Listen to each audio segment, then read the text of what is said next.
आज 15 फेब्रुवारी. पाहूया आजचे दिनविशेष.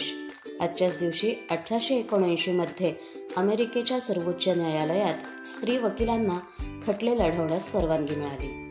नेताजी सुभाषचंद्र बोस यांची 15 फेब्रुवारी 1939 रोजी काँग्रेसच्या अध्यक्षपदी निवड झाल्यावर मोठा पेचप्रसंग निर्माण होऊन मतभेद झाले. 15 फेब्रुवारी 1942 रोजी दुसऱ्या महायुद्धात सिंगापूर येथे ब्रिटिश सैन्याने शरणागती पत्करली. 80,000 सैनिक युद्धबंदी झाले, ज्यात ब्रिटिश, ऑस्ट्रेलियन आणि भारतीय सैनिक होते. 15 फेब्रुवारी 1965 रोजी कॅनडाने आपला जुना ध्वज त्यागून नवीन ध्वज अंगीकारला.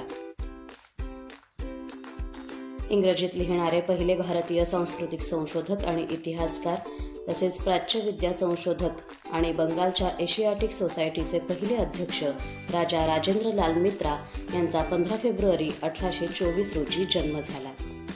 प्रसिद्ध भारतीय उर्दू कवी मिर्झा गालिब यांचे 15 फेब्रुवारी 1869 रोजी निधन झाले.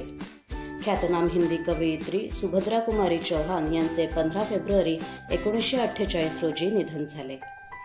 कुष्ठरोग्यांची सेवा करणारे पहिले भारतीय आणि गांधीवादी मनोहर दिवाण यांचे 15 फेब्रुवारी 1980 रोजी निधन झाले.